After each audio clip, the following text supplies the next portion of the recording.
Oi, gente, tudo bom? Vamos ter um papo reto aqui sobre dons sobrenaturais do Espírito Santo? Dons como profecia, dom de línguas, cura, discernimento de espíritos. Esses dons, gente, eles são dons que eles provocam uma certa polêmica dentro das igrejas evangélicas. As igrejas históricas, elas costumam dizer o seguinte: se esses dons existem, por que esses dons não se manifestam no nosso meio? Né? Por que a gente está, por exemplo, numa igreja presbiteriana tradicional e a gente não vê profetas se levantando, pessoas orando em línguas ou coisas assim? Por outro lado, uma outra crítica que muitas vezes tem sido feita é a seguinte: é a de que muitos pastores alegam ter esses dons, né, dons como línguas, profecia, entre outros, mas parece que a vida deles não condiz com o poder que eles manifestam. Ou então há casos de charlatanismo grosseiro mesmo, né? Casos como a gente vê aí de certas igrejas onde se tem pregado por aí que você ficar debaixo do sovaco do pastor pode te curar de alguma doença, pode te curar de alguma enfermidade. E aí vem a pergunta, né? Afinal de contas, esses dons, eles existem, né? Esses dons, eles ainda estão presentes na igreja no dia de hoje? E se eles estão presentes, por que a gente não vê a manifestação desses dons, né? E tem duas coisas que me vêm à mente quando eu me deparo com essas perguntas. A primeira é a seguinte, é a de que, independente do que a minha experiência possa dizer, a Bíblia me ensina que esses dons eles estão presentes no dia de hoje. Se você for dar uma olhadinha lá em Atos dos Apóstolos, no capítulo 2, o capítulo clássico do pentecostalismo, você vai ver que o apóstolo Pedro ele faz uma aplicação da profecia de Joel e que ele diz que nos últimos dias, diz o Espírito Santo, e aí começa a falar, né, que os jovens vão ter sonhos, né, que o Espírito Santo vai ser derramado sobre toda a carne, que até os servos e as servas profetizarão ao longo daqueles dias, né, ao longo dos últimos dias. E é o que me consta, meus queridos, qualquer livro bom de teologia bíblica do Novo Testamento, ele vai te ensinar que nós estamos nos últimos dias. Que os últimos dias, eles são o período da história que começou com o Pentecostes, que começou com a descida do Espírito Santo, com a ascensão de Jesus e a descida do Espírito Santo. E esse período ele vai se estender até o dia em que Jesus Cristo voltar. Então, nós já estamos no fim da história, né? Nós já estamos nos últimos dias há pelo menos uns quase 2000 anos já, há cerca de 2000 anos. E uma marca desse período é exatamente a presença do Espírito Santo no meio da igreja fazendo essas coisas, né? Então, quando a gente nega que esses dons eles estão presentes, a gente precisa recorrer a um verdadeiro malabarismo bíblico, né? Um malabarismo exegético, que é a palavra específica, a palavra técnica específica, para poder tentar defender que as escrituras ensinam uma cessação desse tipo de dom, forçando a barra em textos como, por exemplo, 1 Coríntios 13, né? Quando fala, quando vê o que é perfeito, então aquilo que é em parte vai desaparecer. E a gente sabe que aquele texto está falando sobre o fim dos tempos, não está falando sobre o fechamento do cânon. Ou então algumas pessoas que forçam a barra falando lá em Hebreus 1 e 2, né? Nos últimos dias ele nos falou pelo Filho, então ele não fala mais pelos profetas. Mas se você for reparar o contexto, você vai ver que sim, nos últimos dias Deus fala pelo Filho e o Filho estava falando por meio dos apóstolos, estava falando por meio dos profetas nas igrejas do Novo Testamento e até o livro do Apocalipse, segundo os melhores estudos de introdução ao Novo Testamento, ele foi escrito depois do livro de Hebreus, né? Então a gente vê que a profecia ainda estava presente na vida da igreja e ela continua presente nos dias de hoje. Pelo menos esse é o ensino da Escritura. Então a primeira coisa que eu preciso me lembrar é isso, é que a Escritura me diz que esses dons eles estão presentes na vida da igreja. Agora, uma segunda coisa que me vem à mente é que nós não cultivamos aquilo que a Bíblia nos ensina a respeito de como esses dons se manifestam. E uma coisa que a gente repara, tanto na vida de Jesus quanto na vida dos apóstolos, é que normalmente uma manifestação de poder do Espírito Santo ela é precedida por um período de consagração. Né? O que eu quero dizer com isso? Bom, quando eu me converti numa Assembleia de Deus, em 1994.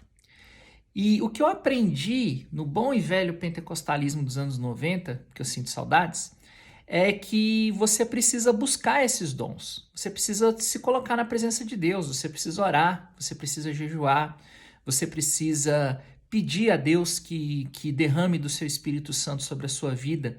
É uma busca mesmo, né? Inclusive é algo que você vê na Bíblia. Se você for folhear lá 1 Coríntios, capítulos 12, 13, 14, você vai achar uma ordem, né? Para que a gente busque com zelo os melhores dons, né? Então é para a gente buscar e buscar com zelo. E Jesus Cristo, antes dele começar o ministério dele com poder, o que o Espírito Santo fez? Pegou, né? Batizou ele, levou ele para o deserto, 40 dias de jejum e de busca da presença do Pai, um momento de confrontação com Satanás, e só depois que começou o ministério de glória, né? Assim, o ministério de cura, de milagres na vida de Jesus. Os apóstolos, né? Quando Jesus estava pronto para subir aos céus, aí os apóstolos estavam lá: Senhor, é agora, né? Agora que o Senhor vai restaurar o reino a Israel, o que o Senhor falou? O Senhor falou o seguinte: olha, não, vocês vão ficar aqui em Jerusalém. E vocês vão ver que o que eles ficaram fazendo entre a ascensão de Jesus e o derramamento do Espírito Santo no Pentecoste foi se dedicar à oração, né? Foi então um tempo de consagração que eles fizeram. E eu acho que o que tem nos faltado muito hoje é essa associação de que, sim, Deus distribui os dons como quer, quando quer, mas o padrão bíblico que é colocado para nós é o de que os dons, eles são concedidos, esses dons de poder, eles são concedidos quando há um período de busca, de consagração, de santificação, de santificação, de busca mesmo de intimidade com Deus. E aí ele se manifesta, aí ele responde, aí ele coloca os seus dons à nossa disposição. O problema é que hoje, meus queridos, a gente não busca mais isso, né?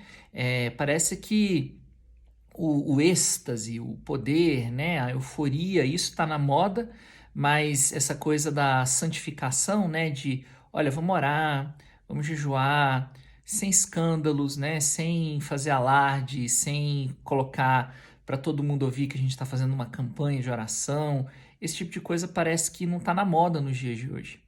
Mas a igreja deveria voltar a essas práticas, essa prática de orar, essa prática de jejuar, essa prática de fazer cultos, momentos de consagração.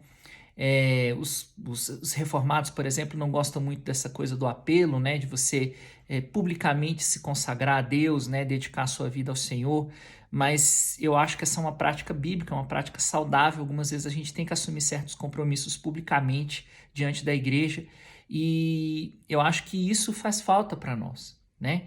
Agora, por causa da pandemia, a nossa igreja, a Reforma e Carisma, está completamente online, né? A gente está começando agora, quando eu estou gravando esse vídeo aqui, a gente realizou apenas 7 cultos na nossa história, mas uma da ideia é que no futuro a gente possa estar fazendo sim, né, reuniões de consagração para buscar, né, para buscar Deus, para buscar a sua presença, e se for do agrado dele, ele vai sim derramar do seu Espírito Santo sobre nós e ele vai manifestar o seu poder na nossa vida.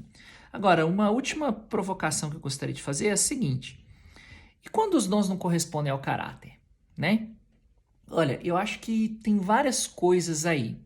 Uma delas é que eu acho que quando a gente dissocia essa questão da consagração prévia com o derramar do Espírito Santo, a gente acaba separando muito o exercício no ministério da santidade no ministério.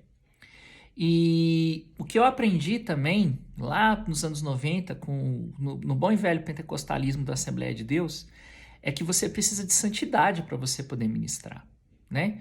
Que você vê lá no Antigo Testamento, por exemplo, que quando o sacerdote ele não se consagrava adequadamente, ele era punido pelo Senhor, né? De um modo dramático, a gente vê a história de Nadab e Abiú, os filhos do sacerdote Arão, que ofereceram ao Senhor um fogo estranho e acabaram consumidos por ele. Um outro caso dramático é o caso dos filhos de Eli, né? Dos sacerdotes Rofini e Finéias, que você lê lá em 1 Samuel, onde eles viviam uma vida completamente dissoluta, né, se deitando com as mulheres na porta da tenda da congregação, abusando dos sacrifícios, e o Espírito Santo os consumiu, né? O fogo do Espírito Santo, o fogo do Espírito Santo não, né? O julgamento de Deus veio sobre eles por meio dos filisteus e eles foram mortos, e eles foram consumidos pelo seu pecado. E meus queridos, uma coisa que tem faltado para nós é a ideia de que os dons, eles são dados com um objetivo. E o objetivo com que Deus dá os dons é a edificação do corpo de Cristo, né? É o objetivo de que o corpo de Cristo seja aperfeiçoado até que atinjamos a maturidade de Cristo Jesus. Então, meus queridos, se nós não estamos usando os dons para produzir santidade na vida das pessoas e na nossa própria vida, é porque nós estamos usando os dons da maneira errada. E se nós usássemos os dons, tanto esses sobrenaturais quanto os mais naturais, como por exemplo o ensino, né, a administração, entre outros, se nós usássemos esses dons da maneira correta, nós estaremos buscando consagração para a igreja, santificação da igreja, o aperfeiçoamento da igreja, o aperfeiçoamento em termos de maturidade espiritual, em termos de transformação de caráter. E falta para nós a gente começar a fazer esse link, que o poder é dado, mas não para o nosso benefício. O poder é dado para a glória de Cristo. O poder é dado para procurar santificação. E, resumidamente falando, é isso que eu tinha para dizer para vocês hoje. Se você gostou, curte, compartilha, passa para um amigo, para uma amiga que você acha que possa ser edificado com isso. E se você está em Brasília, né, procura a gente nas redes sociais. Nós somos a Free Church Reforma e Carisma, uma igreja nova de linha reformada, carismática, que está sendo plantada aqui na região do Distrito Federal.